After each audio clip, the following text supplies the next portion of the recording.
আসসালামু আলাইকুম প্রিয় দর্শক, অন্য মঞ্চের আলাপচারিতায় আপনাদের সকলকে আমন্ত্রণ জানাচ্ছি। প্রিয় বন্ধুরা, প্রীতি, সালাম এবং শুভেচ্ছা নেবেন। আপনাদের যারা আওয়ামী লীগের ব্যাপারে আমার কাছে খোঁজ খবর রাখতে চান তাদের আমি জানিয়ে দিতে চাই যে 300 আসনে নির্বাচনে প্রার্থী দেওয়ার মতো প্রস্তুতি আওয়ামী লীগের আছে। আওয়ামী লীগের সভানেত্রী শেখ হাসিনা তিনি মোটামুটি সারা বাংলাদেশে তার গ্রাউন্ড ওয়ার্ক করে রেখেছেন এবং দল থেকে মোটামুটি কোন আসনে কাকে দেওয়া হবে এই সম্ভাব্য প্রার্থীদের একটা তালিকা মানে করা আছে। গতকাল অ্যাসোসিয়েটেড প্রেসে সজীব ওয়াজেদ জাওয়ায় শেখ হাসিনার ছেলে এবং মাননীয় প্রধানমন্ত্রী শেখ হাসিনার আইটি অ্যাডভাইজার ছিলেন, তিনি একটি ইন্টারভিউ দিয়েছেন এবং এই ইন্টারভিউটা খুবই গুরুত্বপূর্ণ। তিনি বলেছেন যে বর্তমানে বাংলাদেশের যে অবস্থা সেখান থেকে উত্তরণ ঘটিয়ে বাংলাদেশকে যদি স্থিতিশীল করতে হয় তাহলে একটি ফ্রি, ফেয়ার এবং ইনক্লুসিভ নির্বাচন প্রয়োজন। সুষ্ঠু, অবাধ এবং অংশগ্রহণমূলক নির্বাচন, তার মানে হলো যে এই নির্বাচনে আওয়ামী লীগ, জাতীয় পার্টি সহ অন্যান্য পার্টিদেরও অংশগ্রহণ করতে দিতে হবে। সব পার্টির অংশগ্রহণেই একটা সুষ্ঠু, অবাধ নির্বাচন অনুষ্ঠিত হবে এবং সেই নির্বাচনে আওয়ামী লীগ অংশগ্রহণ করবে। তিনি আরো বলেছেন যে আওয়ামী লীগকে পর্যাপ্ত সময় দিতে হবে। এমনও হতে পারে যে শেষ মুহূর্তে আওয়ামী লীগের কার্যক্রমের উপর নিষেধাজ্ঞা প্রত্যাহার করে তাদের বললে যে তোমরা নির্বাচনে আসো। এ কারণে জয় বলেছেন যে তাদের পর্যাপ্ত সময় দিতে হবে। এই ইন্টারভিউটা অ্যাসোসিয়েটেড প্রেসে ছেপেছে যে প্রেসে মানে যে সংবাদ সংস্থায় কাজ করতেন বর্তমানে ইউনূসের প্রেস সচিব dustbin Shafi. So this is an important interview এবং আপনারা খেয়াল করে দেখেছেন যে পুরা আন্তর্জাতিক কমিউনিটি থেকে এখন একটা ইনক্লুসিভ নির্বাচনের কথা বলা হচ্ছে, একটা অংশগ্রহণমূলক। তার মানে আরো সরাসরি বলতে গেলে যে আওয়ামী লীগ যেন অংশগ্রহণ করতে পারে এই জন্য একটা ইন্টারন্যাশনাল প্রেসার ক্রিয়েট হচ্ছে ডক্টর ইউনূসের উপরে। গত সপ্তাহে আমরা দেখলাম 6টি মানবাধিকার সংস্থাও বাংলাদেশের ব্যাপারে বিবৃতি দিয়েছে। তারা বাংলাদেশের মানবাধিকার পরিস্থিতি নিয়ে কথা বলেছে এবং সেখানেও ওই ইনক্লুসিভ নির্বাচন। আমরা বিভিন্ন পর্যায়ে, আমি অস্ট্রেলিয়ার কথা বলতে পারি, আমরা বিভিন্ন মন্ত্রীর সাথে দেখা করছি, সবখানেই আমরা কিন্তু এই ইনক্লুসিভ নির্বাচনের কথাটা বলছি এবং অস্ট্রেলিয়ার অবস্থানটাও আপনারা দেখবেন যে গত 1-2 মাস ধরে তারাও কিন্তু ইনক্লুসিভ নির্বাচনের কথা বলছে। তার মানে একটা আন্তর্জাতিক প্রেসার অলরেডি ক্রিয়েট হয়ে গেছে ডক্টর ইউনূসের উপরে। এখন আওয়ামী লীগকে কি নির্বাচন করতে দেবে কিনা, এবং আওয়ামী লীগকে নির্বাচন করতে দিলেও একেবারে এমন ভাবে দেবে যাতে লাস্টে দেখা যাবে যে 10টা সিট ধরায় দিচ্ছে। সেই জন্যই এই নির্বাচন অবাধ এবং সুষ্ঠু হবে কিনা সেই অ্যাসুরেন্সটাও দিতে হবে। এই নির্বাচন অবাধ সুষ্ঠু হবে কিনা সেই আশঙ্কা কিন্তু বিএনপির কাছেও আছে। বিএনপিও এই যমুনায় গিয়েছিল 2-3 দিন আগে, সেখানে কিন্তু বলেছে প্রশাসনের রদবদল করতে হবে, প্রশাসন এখন পক্ষপাত দুষ্ট। সো মানে অংশগ্রহণমূলক বা ইনক্লুসিভ এর বাইরেও অন্তর্ভুক্তিমূলক, আসলে অংশগ্রহণমূলক বললে ওই বিদেশিরা এই টার্মটা করেছে পার্টিসিপেটরি, অংশগ্রহণমূলক, তার মানে ভোটাররা ভোট দিল কিনা। আমরা বলছি না, ইনক্লুসিভ করতে হবে, মানে অন্তর্ভুক্তিমূলক। সো সেই জায়গায় এখন ডোনাররা বা ইন্টারন্যাশনাল কমিউনিটি এখন এই ইনক্লুসিভ মানে অন্তর্ভুক্তিমূলক ইলেকশনের কথা বলছে। জাতীয় পার্টির চেয়ারম্যান জিএম কাদের বলেছেন যে জাতীয় পার্টি এবং আওয়ামী লীগ ছাড়া নির্বাচন করা যাবে না। সো দেশের ভেতরে বাইরে একটা প্রেসার ক্রিয়েট হচ্ছে। তো এখন ডক্টর ইউনূসের অধীনে নির্বাচন হবে কিনা সেটা আরেকটা বিতর্ক, সেটা আজকের এখানে কথা না। কিন্তু ইন্টারন্যাশনাল কমিউনিটি হঠাৎ করে এই এত সোচ্চার হয়ে গেল কেন আওয়ামী লীগের পক্ষে, সেইটা হলো আমাদের আজকে একটু দেখার বিষয়। আসলে পর্দার আড়ালে অনেক খেলা হচ্ছে। আমি ব্যক্তিগত আলাপে অনেক সময় বলে থাকি যে খেলা আর বাংলাদেশে নেই, খেলাটা চলে গেছে বাংলাদেশের বাইরে। বাংলাদেশের ফেট কিভাবে নির্ধারিত হবে, এবং এই খেলায় বড় দুটো স্টেক হোল্ডার হলো আমেরিকা এবং ইন্ডিয়া। আমেরিকা এবং ইন্ডিয়ার সম্পর্কের উপরেও নির্ভর করছে বাংলাদেশের অবস্থান কি হবে। এবং ইন্ডিয়া আমেরিকার সম্পর্কটা যতদূর শেষ খবর পাওয়া যাচ্ছে যে তাদের সম্পর্কটা একটু হলেও ডেভেলপ করছে, এবং ইন্ডিয়ার উপরে যে 50% ট্যারিফ চাপিয়ে দিয়েছিল আমেরিকা, সেটা এখন কমিয়ে হয়তো 15-16% নামানোর আলোচনা অলরেডি হয়ে গেছে। এবং এই যে ট্রাম্প যে ট্যারিফ নিয়ে এই পাগলামিগুলো করছে, এটা নিয়ে আমেরিকা ভেতরে একটা, ইভেন তার রিপাবলিকান দলের ভেতরেই একটা অসন্তোষ তৈরি হয়েছে এবং এখন অনেক কিছুই তাদের ভাইস প্রেসিডেন্ট জোডি ভ্যান্স এবং তাদের পররাষ্ট্রমন্ত্রী মার্কো রুবিও দেখছেন, তারা অনেক ক্ষেত্রে ডোনাল্ড ট্রাম্পকে বাইপাস করছেন এবং জোডি ভ্যান্সই এই ভারত আমেরিকার সম্পর্কটাকে এখন আমেরিকার পক্ষ থেকে নেতৃত্ব দিচ্ছেন মার্কো রুবিওকে সাথে নিয়ে, এবং সেই এদেরই তৎপরতায় আমেরিকা ভারতের সম্পর্কটা এখন অনেক ডেভেলপ করেছে। সো আমেরিকার পক্ষ থেকেও এখন ইউনুসের উপরে একটা চাপ তৈরি হয়েছে যে আমেরিকার পুতুল বলা হয় ইউনুসকে, কারণ এটার বেশ কিছু কারণ আছে। তার অন্যতম কারণ হলো যে ইউনুস সরকার পরিচালনায়, দেশ শাসনে ব্যাপকভাবে ফেল করেছে, ট্রিমেন্ডাসলি ফেল করেছে, যেটা আমেরিকার জন্য অনেকখানি নাজুক অবস্থা তৈরি হয়েছে। আর আমেরিকা যেহেতু ইন্ডিয়ার সাথে একটা ভালো সম্পর্ক করতে চায়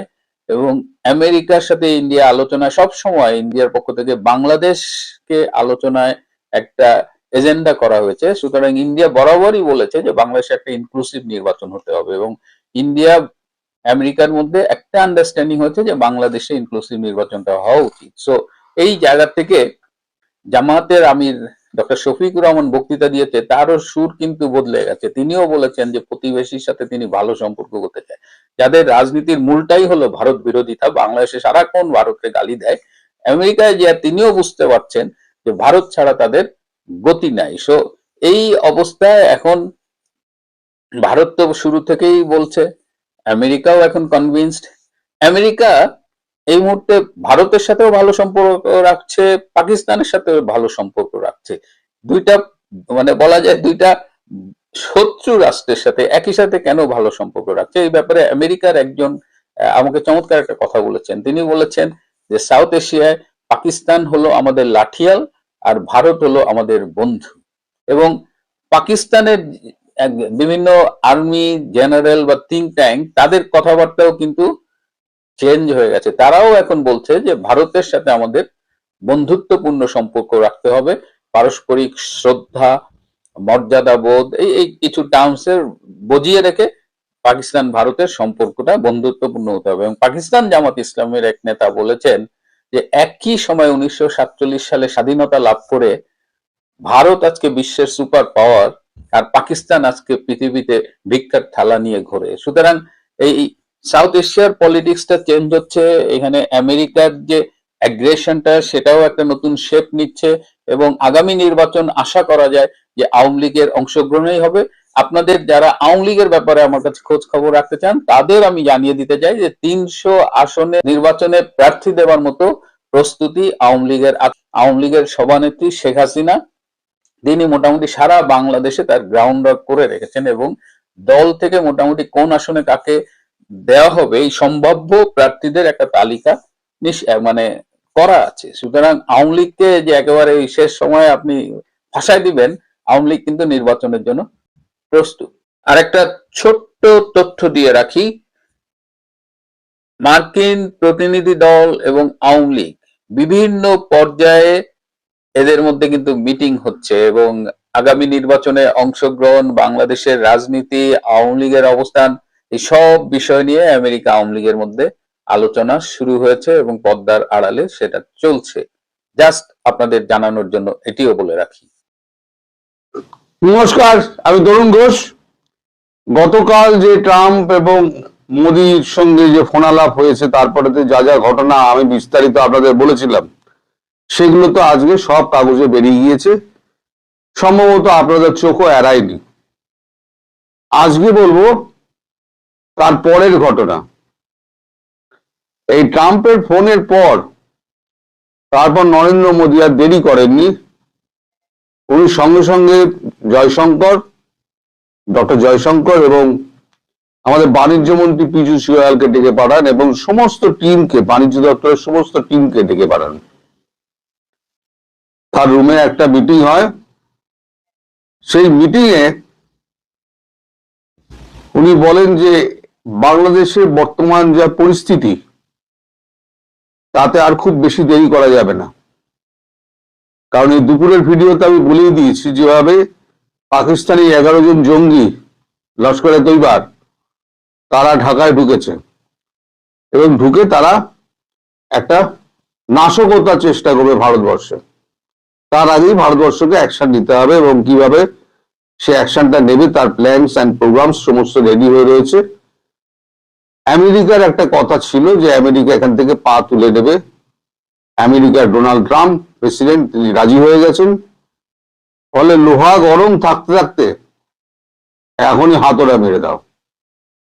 কারণ ট্রাম্পের মালিকের যা মানে কীর্তি, ধরুন সকালবেলা যে কথাটা বলছে, পরের দিন ঘুম থেকে উঠে সেটা ভুলে গিয়ে আর উল্টো কথা বলে দেবেন। ফলে আর দেরি করো না, 4 তারিখ থেকে 6 তারিখ থেকে 10 তারিখের ওই যে ট্যুর, সেটাকে ক্যান্সেল করে দাও। আজকে রাত্রেই তোমরা বেরিয়ে যাও। ফলে রাত্রিবেলা তড়িঘড়ি বিদেশমন্ত্রী ডক্টর জয়শঙ্কর, তিনি অন্য একটা কাজেও 4 তারিখে তিনি যেতেন, আমি পরে বলছি কেন তিনি 4 তারিখ যেতেন। ডক্টর জয়শঙ্কর এবং পীযূষ গোয়াল এবং সহ 21 জনের একটা টিম ঝটাপট একদম ওয়াশিংটনের উদ্দেশ্যে রওনা হয়ে যান। এবং সম্ভবত আজকে তারা, আমাদের যখন রাত্রি হবে তাদের যখন সকাল হবে, তখন ওরা কথাবার্তা বলতে শুরু করবেন। বিশেষ করে বাংলাদেশ, তারপরেতে আমাদের ট্যারিফ ইস্যু তারপরে হবে, আগে বাংলাদেশ হবে। আমি একটা পোস্টে একটা পরে উল্লেখ করে দিয়েছি, ট্রাম্প যদিও কথা হয়েছিল দুজনের মধ্যে যে আমরা কেউ সোশ্যাল মিডিয়ায় কিছু প্রকাশ করব না, কিন্তু ট্রাম্প তিনি পেন্টাগনকে দিয়ে একটা, নিজে করেননি, পেন্টাগনকে দিয়ে একটা বিবৃতি একটা ছেড়ে দিয়েছেন। সেখানে তিনি লিখেছেন, আমি ওই পোস্টে দিয়ে দিয়েছি, চিঠিটা দেখে নেবেন। সেখানে তিনি বলেছেন, ভারত আমার পুরনো বন্ধু, একদম গ্রেট ফ্রেন্ড মোদি, তার সঙ্গে কথা বলে আমি আপ্লুত। এবং 25% শুল্ক রাশিয়া থেকে তেল কেনা বন্ধ করেছে ভারত, তার জন্য 25% তো বন্ধ তুলে নিলাম। আর 25% যা ছিল সেটা 18% নামিয়ে আনা হল। ট্রাম্প নিজেই প্রথমে 25% শুল্ক ধার্য করেছিলেন, সেটাকে 18% নিজেই করে নিলেন। এবারে তো আরো দরাদরি হবে। আমি যেটা আপনাদেরকে বলেছিলাম, 12 থেকে 15 বেশি ভারত উঠবে না। এবার দর কষাকষি দেখবেন সেই 12 থেকে 15 মধ্যেই এসেই দাঁড়াবে। কিন্তু আমাদের এগ্রিকালচার সেক্টর এবং মিল্ক সেক্টর দুটোই কিন্তু সুরক্ষিত রাখা হয়েছে। যত আমাদের এফটিএ হয়েছে যে দেশের সঙ্গে, সেখানে কিন্তু এই দুটো সেক্টরকে খুলে রাখা হয়নি। এখন এই যে মিটিংটা ওখানে হয়েছে মোদির চেম্বারে, সেখানে মোদি হঠাৎ একটা প্রশ্ন করেন যে আপনারা কজন ঘুড়ি উড়িয়েছেন। কেউ গাল চুল করছে, কেউ চুলে হাত দিচ্ছে, 2-1 আমলা হাত তুলেছেন, আর হাত তুলেছেন পীযূষ গোয়েল, এবং হাত তুলে তিনি হো হো করে হাসছেন। তখন বলছে, আপনি হাসছেন কেন? তখন পীযূষ গোয়েল বলেছেন, আমি তো জানি আপনি কি বলবেন। তখন বলছে, যখন জানেন তখন আমার এখানে আসুন, এসে সবাইকে বলুন যে ঘুড়ি ওড়ানোর সঙ্গে আমি কেন এই বাংলাদেশ এবং ট্যারিফকে জুড়লাম। তখন পীযূষ গোয়াল বলেন, ঘুড়ি ওড়াতে গেলে দুটো জিনিসের দরকার হয়, একটা হচ্ছে হাওয়া আর একটা হচ্ছে সুতো, আর মেন অবজেক্টটা হচ্ছে ঘুড়ি। সুতো যার হাতে, হাওয়া যার পালে, ঘুড়ি সেই ওড়াবে। এবং সে জানে ঘুড়িকে কতটা ছাড়লে ঘুড়ি কোথায় যাবে, এবং লাটাই গুটলে ঘুড়ি কোথায় আসবে, এবং জায়গা মতো আমি ঠিক গোপ্তা মেরে প্যাচটি কেলে আমি অন্য পক্ষের ঘুড়িটি কেটে দিতে পারবো। এটাই হচ্ছে ঘুড়ি ওড়ানোর মজা। আপাত দৃষ্টিতে এটা খেলা মনে হতে পারে, কিন্তু জীবন দর্শন দিয়ে এই খেলাটাকে অনুভব করলে এর থেকে শিক্ষণীয় কিছু পাওয়া যাবে। তখন মোদিজি বলেন, এক্স্যাক্টলি আপনি যা যা বলেছেন আমি সেটাই বলতে চেয়েছি। আসলে আমাদের জীবনে আমরা a+b² তার ফর্মুলা আমরা কজন মনে রেখেছি? আমার তো মনে নেই, আপনাদের অনেকের মনে থাকতে পারে, কিন্তু আমরা জীবন দিয়ে আমরা কিন্তু ওই শিক্ষাগুলো নিয়েছি যেগুলো আমাদের চলার পথে প্রথম পাথে হয়ে থাকে। এই যে বিয়ের সময় দেখেন যে এত সেই সাজগোজ হই হুল্লোড় ধুমধাম সাজানো খাওয়ানো দাওয়ানো, ওটা কিন্তু বিয়ে নয়। বিয়েটা হচ্ছে তার পরের দিন যখন বউ সংসারে প্রবেশ করবে আর হাজবেন্ড যখন সংসারে প্রবেশ করবে, ছেলেটি যখন সংসারে প্রবেশ করবে, সেইখান থেকে যে বাস্তবটা শুরু হলো সেটাই হচ্ছে আসল বিয়ে। আর বাকিগুলো হচ্ছে সব লোক দেখানো, আত্মীয় স্বজন খাওয়ানো আর লোক দেখানো। এখানেও তেমনি আমরা জীবন দিয়ে আমরা কি আমাদের লেখাপড়া আমাদের করতে হয়, আমাদের সমাজে শিক্ষিত হতে গেলে লেখাপড়া করতে হয়, তার একটা দাম আছে, নিশ্চয়ই আছে। লেখাপড়া না থাকলে পরে আমাকে শ্রমজীবী হয়ে কাটাতে হতো। কিন্তু এই লেখাপড়ার বাইরে এই পড়তে পড়তে মস্তিষ্কের যে মানে বন্ধ অংশগুলো খুলতে থাকে এবং সমাজ থেকে আমরা শিক্ষাটা নিই। তো এই কথা বলার সময় মানে মিটিং শেষ হওয়ার পর ঝটাপট যে যার রেডি হয়ে বেরিয়ে যান। তারপরেই আজকে সকালবেলা উনি পেন্টাগনকে দিয়ে, পেন্টাগনের পেজ থেকে উনি একটা এই বার্তা দিয়ে দেন যে মোদি আমার খুব ভালো বন্ধু, মোদির সঙ্গে আমার খুব ভালো ফোনে কথা হয়েছে এবং আমি ঘোষণা করছি যে 18% ট্যারিফ ভারতের উপরে লাগালাম, নামিয়ে আনলাম। যদিও বললাম আমি যে ওটা করবে না। এখন বাংলাদেশের ক্ষেত্রে কি হবে? এগ্রিমেন্টটা যত তাড়াতাড়ি এগ্রিমেন্টটা কমপ্লিট করো। এগ্রিমেন্টটা যতক্ষণ না কমপ্লিট হচ্ছে ততক্ষণ পর্যন্ত মানে আমেরিকাকে বিশ্বাস নেই। লিখিত চুক্তি কিছু না হলে পরে আমেরিকাকে বিশ্বাস নেই, অর্থাৎ লিখিত চাই। লিখিত হয়ে গেল।